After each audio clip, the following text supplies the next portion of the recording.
Kung makaupo kami ng Senado, 500,000. Pag makarating na doon sa ICC, another 500,000. Nung doon si Senator Trillanes, tapos nung time na ngayon, nandun si Ma'am Dilima, natatawangan siya nung binasa niya yung affidavit ko. Upang masigurong hindi rin siya babaliktad, may recorded na pag-uusap. Kaya kitublehin? Tutublehin ko. Ang ayudang yan, dudublehin niya daw ba? Pera, ma'am. Saan galing? Aba, hindi pagpatuloy natin. Gawin na yan! Kung kaya ko triplehin, triplehin ko. Magandang araw po sa ating lahat, mga kabayan. Kamusta po yung Holy Week po natin? Diba? Nag-enjoy, diba? So, ito yung mga kabayan, no? Meron tayong magandang pag-uusapan. Okay? So, pag-uusapan po natin, ito po yung nangyayari. Ito yung third preliminary finding ni Amy Marcos dun sa Senate hearing nila. Mga kabayan, no? Kung bago ka rin po sa aking YouTube channel, please isang like, share, and subscribe na po. Malaking tulong na po yan. Ito yung mga inabangan natin. Kasi nga, ito yung preliminary finding ni Senator Amy Marcos. Isa to sa mga gamit ng defense legal team ni Tatay Digong sa ICC. So yan mga kabayan, no? Tingnan po natin kung ano yung mga finding dito ni Senator Amy Marcos. Finally, my third preliminary finding was that there were glaring violations of the rights of the former president. The constitutional safeguards guaranteeing liberty and due process of law were not observed. No warrant was issued by a Philippine court. The arrest did not fall within the exception Maliwanag mga kabayan, no? Walang warrant of arrest na sinerve sa ating Supreme Court. Diba? of a warrantless arrest. Meanwhile, General Torre invoked 125 article of the revised penal code only applying to warrantless arrest. The constitutional safeguards for the right to liberty of abode were also disregarded. No court order was issued mandating that the former president be taken out of the Philippines against his will. Former President Duterte was deprived of the right to be visited or to have conferences with immediate family members under Section 2F of Republic Act 7438. General Torre admitted he did not allow Vice President Sara Z. Duterte. Yan, maliwanag mga kababayan, no? Inadmit naman po ni General Torre na hindi niya inalaw si VP Sara na makapasok o makabisita agad sa ama. Which is yun yung tinutukoy din that time ni PRRD na siya yung magiging abogado niya. Kaya mga kababayan, no? Ito, magiging kaso to ni General Torre. Sabi nga ni Senator Cayetano, more or less 4 to 4 years pwede kang makulong sa kasong yan. So, ibig sabihin, abang-abang lang General Torre, no? May kaso na nag-aabang pala sa'yo talaga. Harapin mo talaga yan. Nagbit mo naman Hindi ka makalusot din. to visit former president in Villamor Air Base contrary to RA 7438. Former President Duterte was further denied the right to be brought to judicial authorities under Article 59 of the Rome Statute. So, ayan mga kabayan, no? Mahaba pa po ito clip lang po ito na nakuha natin. So, ito na yung isa sa mga hinihintay din po natin. Which is magamit po ito ni Tatay Digong doon sa ICC. Diba? So, na yung rights niya talaga, hindi talaga na-serve ng maayos dito sa Pilipinas. Kumbaga, persahan, kinidnap po talaga yung nangyayari. Kaya mga kabayan, no? Malaking tulong ito. Nagpapasalamat din kami, mga kadides. Kahit paano sa ginawa ni Senator Amy Marcos, naglakas loob na gawin yan. Diba? Kung magawin yung tama. So, ito yung mga kabayan. Meron pa tayong isang papakita. Ito yung mga kalukuhan naman na pinagagawa naman na Trililing sa Dilima. So, tungkulin po ito sa ICC, Ito, lumantad na rin ito, Siya sa malaking halaga. So, ito yung mga bayan, no? Ito yung mga bayaran na testigo sa ICC. Kumanta na. Booking Trillanes at Dilima. So, big chance po ito na makakauwi si Tatay Digong sa Pilipinas. Kasi malaking tulong to. Okay? Panoorin po natin mga kabayan. hanggang iniaalok sa kanya. Isang Alberto Alejo na umano'y malapit sa Liberal Party ang tumawag sa kanya at nagbibigay ng pera kapalit ng pagsunod sa bawat ipinapagawa nila. So sabi nila sa akin, katulad ng inano nila kay Las Cañas, kung makaupo kami ng Senado, 500,000. Pag What? 500,000 pag nakaupo sa Senado, yung ibibigay sa nag-istigong hindi naman totoo yung nangyayari. Sabi niyo mga kabayan si Las Cañas, so yun din. Nagpapabaya din yun. Gumagawa-gawa ng sariling storya para lang masiraan ng mga Duterte, si Tatay Digong mismo. Okay, pagpatuloy po natin. karating na dun sa ICC, another 500,000. Ulitin natin ha. Kung makaupo kami ng Senado, 500,000. Pag makarating na dun sa ICC, another 500,000. What?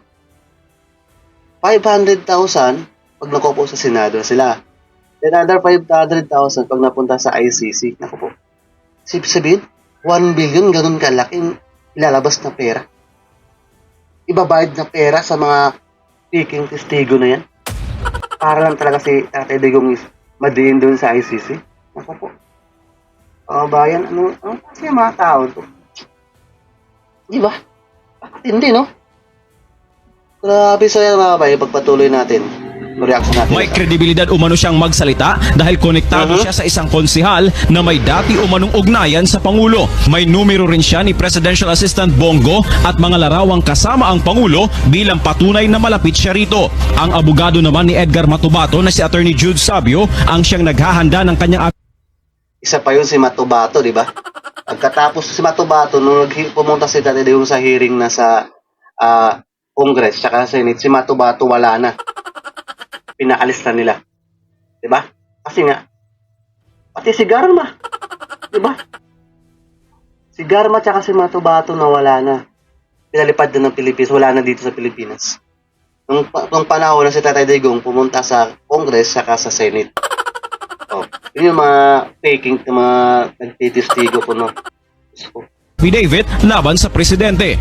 Umabot ng 15 drafts ang affidavit dahil hindi umano kontento sa laman si Senator Antonio Trillanes IV at Senator Laila de Lima. Anong December, andun si Senator Trillanes. Tapos nung time na ngayon, andun si Ma'am de Lima. Natatawa nga siya nung binasa niya yung affidavit ko. Upang masigurong hindi rin siya babaliktad, may recorded na pag-uusap din umano Di ba? Anak ng topat na si Trililing at si de Lima, nagsama na naman. Ilang? sa kanya ang kampo ni Senator Trillanes. Subalit ayon kay Arcillas, hindi niya pinirmahan ang affidavit dahil hindi umano niya masikmura ang mga nakasulat na kasinungalingan dito. Lalo na anya at iniuugnay ang Pangulo sa illegal na droga dahil hindi na epektibo ang paninira kaugnay sa extrajudicial killings. Bakit ganito? Grabe naman to. Sabi ko kay Sabyok. Good job ma'am kasi nga di ka pumirma, buti na lang. Kasi kung pumirma ka, yari ka din. Papasama ka talaga. Ikaw yung kawawa. Good job kasi di mo pinirmahan yung affidavit mo na yun. So ayan, ibig sabihin, ang maganda lang naman ito mga kabayan, no? Kasi kumanta na ito. At nilabas itong mga video ito ngayon. Malaking tulong to eh. At least maliwanagan yung mga Pilipino na si Tatay Digong gusto talaga lang pabagsakin. Ginagawan-gawan na ng mga walang katuturan, mga faking mga witness, mga faking kaso. Diba? Kaya mga kabayan, no? Ito na lang. Meron tayong papakitang video nito. Ito naman yung matindi, diba? Ito matindi. Ang lupit naman ito. Diba? Ayan. Ito. Ayan, no? Ayan, no? Ito. Sino ba nakakilala nito? Itong si Dugong. Yan, kilala nyo ba yan? Comment kayo kung kilala nyo to ha. Ito, ang tindi talaga. Nakalupit ng campaign niya. Rally niya, sa campaign rally niya, speech niya. Ito, pakinggan niya mga kabayan. Tinuturuan kita kayo maging tamad! Diba? Tinuturuan nyo daw maging tamad. Ano bang ginagawa mo? Listen to me! Ayoko nga. Yang ayuda yan! Kung kaya kong dublehin, tutublehin ko. About ayuda. Ba? ang ayudang yan, dudublehin niya daw ba? Nakarami mong pera, ma'am. Diba? Saan galing? Aba, hindi pagpatuloy natin. Ayun na yan! Kung kaya ko triple yan, triple ko! Bah, dudublehin, titriplehin. Bah, napakarami mong pera. Tama, ma. Ituloy natin to, ha? Sa ating Bakit to? Ano? hirap ng buhay, sa lahat at ang taga-San Pascual, may Oo. tinatanggap na ayuda galing sa ating pamahalaan. Tama? Di ba? Parang nga tinuturuan mo maging tamad. Puro kayo ayuda, ayuda, ayuda, di ba? Ang tanong, sa inyo ba yan? Galing naman yan sa taong bayan din yan, eh.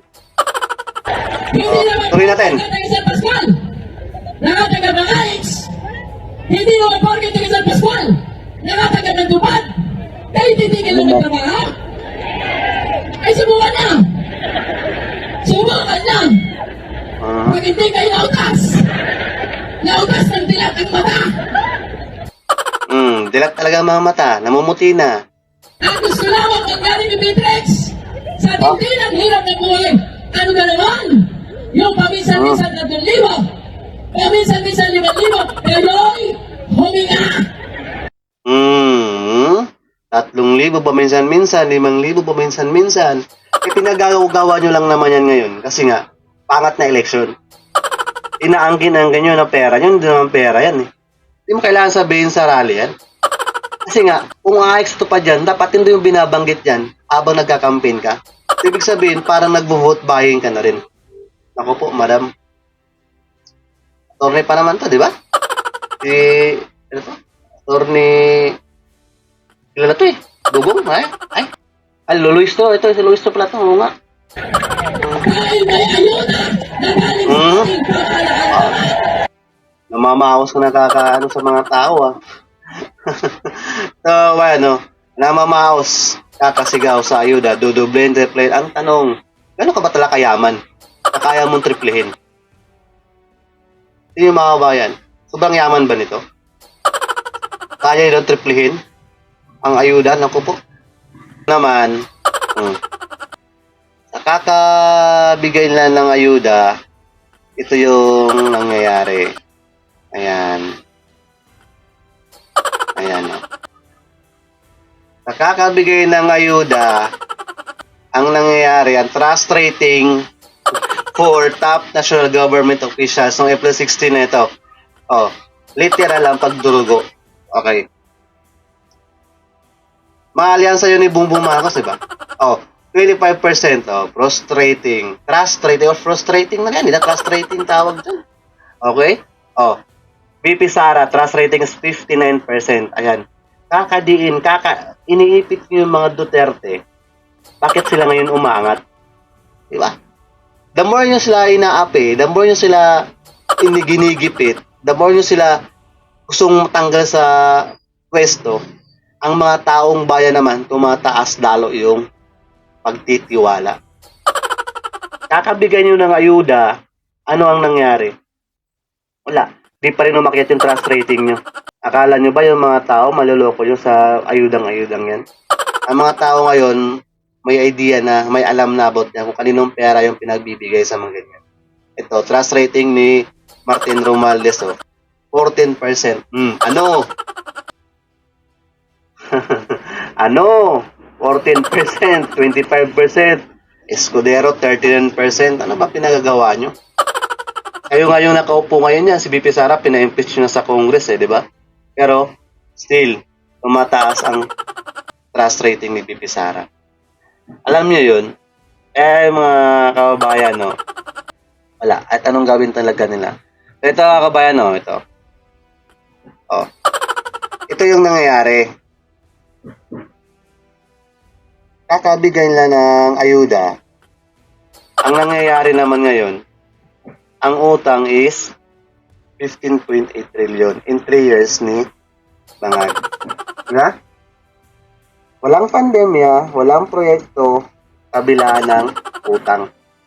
Alain mo yun, in just 3 years time, ang utang is sumabot ng 15 to 8 trillion. Grabe malupitan, no? Samantala mga kababayan, ang Tatay Digong, may pandemic, nagbigay pa ng 240 bilyong ayuda at kabilaan ang proyekto which is yung Build program. Ang utang po is 7.2 trillion in just 6 years. In 6 years. Samantala, Bongbong Marcos, in just 3 years, naku, times 2.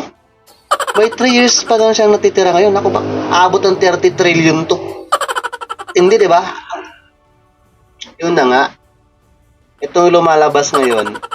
Bayan, no? Ayan, no? Panoorin ito.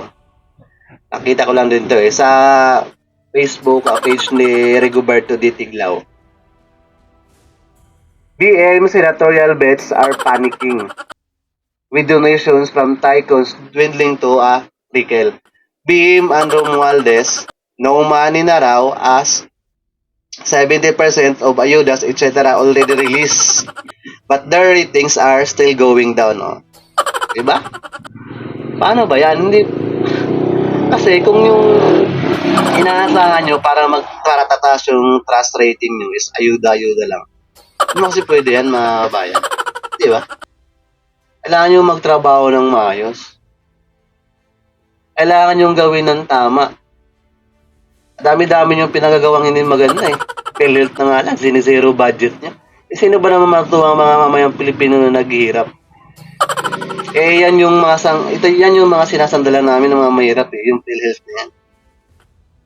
Diba? So ayan mga bayan, no, masabi ko lang talaga dito, wala eh. Kung ito, magpapatuloy ito, kawawa tayo mamayang Pilipino. Sobrang kawawa talaga. Dapat talaga ito na-impeach na to si BBM, diba, no? Dapat yung dapat i-impeach eh. Ito pag ito natapos pag natapos ang termino na to, sigurado ako pag upo ni Inday Sara bilang presidente sa 2028, daming kasong haharapin ito. Mind you. Kaya nga bayan, no, maraming salamat sa panonood nyo. Please, kung kalimutan, isang like, share, subscribe lang po. Makitulog na po yan mga kabayan. Ayan, God bless po.